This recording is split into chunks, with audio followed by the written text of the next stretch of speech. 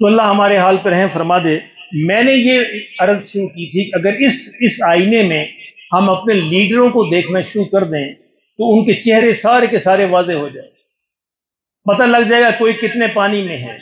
جو لیڈری کے دعوے کرتے ہیں ان کا پورا اندازہ ہو جائے گا، پورا ایک پیمانہ، ایک ترازو مل جائے گا، اور ہمیں ان کو پہچاننے میں غلطی نہیں لگے گی۔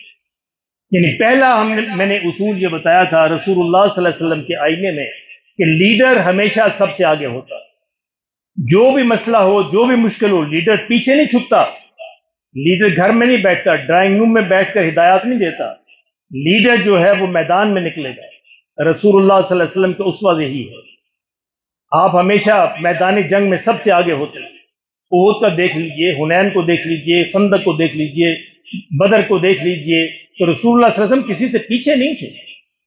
تو لیڈر ہونے کی پہلی پہچان یہ ہے کہ وہ ہر موقع پر، ہر مشکل وقت میں وہ سب سے آگے کھڑا، اس کی جان سب سے پہلے ہو، اس کا سینہ سب سے آگے ہو۔ ایسا نہ ہو کہ وہ آپ کے بچوں کے سینے کو آگے کرے اور اپنے سینے اور اپنے بچوں کو چھپا کے رکھے۔ وہ لیڈر نہیں ہوتا ہے، وہ بہروپیہ ہوگا، وہ مداری ہوگا، اور ہمارے ملک میں عام طور پر بہروپی اور مداری ہی زیادہ ہے۔ اللہ ہمارے حال پر رحم۔ لیڈر کی دوسری پہچان یہ ہے کہ لیڈر اپنے کارکنوں کے ساتھ ہوتا ہے، ان کے دکھ اور غم اور ان کے خوشی میں شریک ہوتا ہے، وہ ان کو تنہا نہیں چھوڑتا کبھی۔ رسول اللہ صلی اللہ علیہ وسلم اپنے کسی بھی ادنا سے ادنا صحابی کو تنہا نہیں چھوڑتے۔ اللہ اکبر۔ مسجد نبوی میں ایک عورت جھاڑو دیا کرتی تھی، ایک انجان عورت، عام سی عورت بیچاری جسے کوئی پہچانتا نہیں۔ وہ ایک دفعہ 2-3 دن نظر نہیں آئی۔ رسول اللہ صلی اللہ علیہ وسلم نے صحابہ سے پوچھا، وہ خاتون نظر نہیں آئی، ایک عام سی خاتون ہے۔ اللہ، صحابہ نے کہا کہ یا رسول اللہ صلی اللہ علیہ وسلم، اس کا تو انتقال ہو گیا۔ سردیوں کا زمانہ تھا، اب ظاہر مدینے میں سردی زیادہ ہوتی ہے، تو حضور نے فرمایا کہ تم نے مجھے کیوں نہیں بتایا، میں اس کا جنازہ پڑھتا۔ یعنی ایک عام کارکن ہے، عام کارکن ہے جسے کوئی جانتا نہیں ہے۔ آقا نے فرمایا کہ مجھے بتایا کیوں نہیں۔ صحابہ نے عرض کیا یا رسول اللہ، سردی زیادہ تھی، ہم نے سوچا رات کا وقت ہے، آپ کو تکلیف ہوگی، تو ہم نے خود ہی جنازہ پڑھ کے اس کو دفنا دیا۔ میرے آقا صلی اللہ علیہ وسلم صبح اٹھے، فرمایا مجھے اسی قبر پہ لے جاؤ، اور اسی قبر پر پہنچے، قبر پہ جنازہ پڑھا اور اس کے لیے دوبارہ دعا کی۔ یہ لیڈر ہوتا ہے، عام کارکن ہے، عام کارکن، کوئی اسے جانتا نہیں، لیکن ہر حال میں ان کے دکھ میں، غم میں، خوشی میں شریک۔ اور کارکن تو چھوڑیے، ایک یہودی بچہ، 14-15 سال کا بچہ یہودی، وہ آ کے حضور کی مجلس میں بیٹھا کرتا ہے، وہ محبت تھی اسے حضور سے، مسلمان نہیں تھا، یہودی تھا، لیکن حضور کی مجلس میں بیٹھتا۔ وہ بھی چند دن نظر نہیں آیا تو آقا نے پوچھا آج وہ بچہ نظر نہیں آ رہا، تو لوگوں نے کہا کہ یا رسول اللہ صلی اللہ علیہ وسلم، وہ بیمار ہے، شدید بیمار ہے، بیچارہ گھر میں ہے۔ حضور نے کہا مجھے اسے گھر لے چل۔ امتی نہیں ہے، پیروکار نہیں ہے، کارکن بھی نہیں ہے، ایک عام محبت کرنے والا ہے۔ تو آقا دو عالم صلی اللہ علیہ وسلم سے گھر تشریف لے گئے۔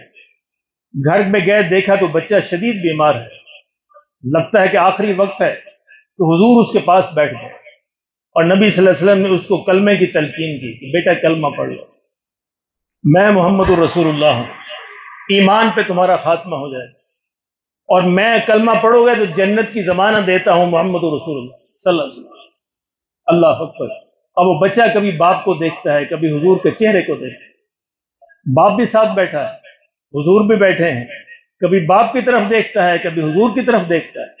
اب باپ نے کہا کہ محمد کی بات مان لو صلی اللہ علیہ وسلم۔ اللہ اکبر۔ اس نے کلمہ پڑھا اور نبی صلی اللہ علیہ وسلم اتنے خوش ہوئے کہ میرا ایک امتی جو ہے جہنم سے بچ گیا۔ یہ لیڈر ہوتا ہے۔ ارے تمہارے لیڈر ایسے ہیں، گولیاں کھا کر سڑکوں پہ لوگ ہزاروں کے حساب سے مر جاتے ہیں، ان کو ان کے گھر جانے کی توفیق بھی نہیں ہوتی، تعزیت کی توفیق بھی نہیں ہوتی۔ کیڑے مکوڑے سمجھتے ہیں تمہارے لیڈر، ہمیں کیڑے مکوڑے سمجھا جاتا ہے، اور ہم پھر ان کے زندہ باد کے نعرے لگاتے ہیں۔ شرم آنی چاہیے ہمیں اپنے آپ پر۔ کون زندہ باد؟ زندہ باد ایک ہی ہے، وہ ہے محمد الرسول اللہ، جو شروع سے لے کر قیامت تک زندہ رہے۔ یہ لیڈر ہوتا ہے جو اپنے دکھ میں، اپنے کارکنوں کے غم میں شریک ہو، ان کی خوشی میں شریک ہو، ان کے دکھ میں شریک ہو، کبھی انہیں تنہا نہ چھوڑے۔ اللہ اکبر۔ بلال کیا تھے؟ عام سے غلام، اور غلام بھی حبشی غلام، جن کا کوئی خاندان نہیں تھا یہاں عرب کے اندر، جن کا کوئی پرسان حال نہیں تھا، جن کا کوئی قبیلہ نہیں تھا، جن کی کوئی عزت نہیں تھی، اور ان کا کیا حشر کیا جاتا تھا. اللہ اکبر. اور پھر میرے بلال کو حضور نے کیسے پہچانا؟ آپ جانتے ہیں کہ جب بلال آتے تو عمر جیسی شخصیت کھڑی ہو جاتی، ابو بکر کھڑے ہو جاتے، اپنی چادر کو بچھا دیتے اور کہتے سیدنا بلال آئے ہیں، سیدنا بلال، ہمارے سردار سیدنا بلال. حضور تو اپنے کارکنوں کو یوں پہنچایا کرتے تھے، یوں آسمانوں تک پہنچاتے تھے. بلال کو کون نہیں جانتا؟ یعنی ابو بکر عمر پیچھے رہ گئے اور بلال آگے بڑھ گئے. حضور نے کہا بلال میں نے تیری جوتیوں کی آواز جو ہے جنت کے اندر سنی. معراج پہ آپ جب تشریف لے گئے تو آپ نے واپس آ کہا بلال تو کون سا ایسا عمل کرتا ہے؟ میں نے تیرے چلنے کی آواز جو ہے جنت کے اندر سنی. چل تو مدینے کی گلیوں میں رہا تھا اور آواز جو ہے جنت میں آ رہی. لیڈر یہ ہوتے ہیں جو اپنے کارکنوں کو یوں بڑھاتے ہیں. اللہ اکبر. اللہ ہمیں اس کی سمجھ نصیب فرما. اور لیڈر جو ہے اپنے کارکنوں سے مشورہ کرتے ہیں. لیڈر اپنی عقل کو امپوز نہیں کرتے، زبردستی نہیں کرتے. آج تو ہمارے لیڈر وہ بات سننا برداشت نہیں کرتے، یعنی بڑے بڑے فرعون بنے بیٹھے ہیں. آپ ذرا بات کر کے دیکھیے، وہ آپ کو اپنی محفل سے نکال دیں، بلکہ آپ کو اپنی پارٹی سے نکال دیں گے. میری بات کے خلاف کرنے کی ضرورت کی. ارے ذرا دیکھو تو صحیح، کائنات کے سارے لیڈر محمد کی جوتی پہ قربان صلی اللہ علیہ وسلم. کائنات کے ہر لیڈر سے اختلاف کیا جا سکتا ہے، کائنات کے ہر لیڈر کی بات ریجیکٹ کی جا سکتی ہے، کائنات کے ہر لیڈر کی بات کا انکار کیا جا سکتا ہے. محمد کی بات سے اختلاف کے دل کے اندر بھی خیال آئے ایمان ختم ہو جاتا ہے. یہ فرق ہے. لیکن وہ محمد صلی اللہ علیہ وسلم یعنی جن کی بات سے اختلاف کا خیال دل میں آنے سے ایمان ختم ہوتا ہے، وہ محمد اپنے کارکنوں سے مشورہ کرتے. اللہ اکبر. جو اللہ کی رہنمائی کے اندر تھے، جن کو اللہ کے مشورے حاصل تھے، جن کو اللہ کی رہنمائی حاصل تھی، وہ بھی اپنے کارکنوں سے مشورے کرتے ہیں.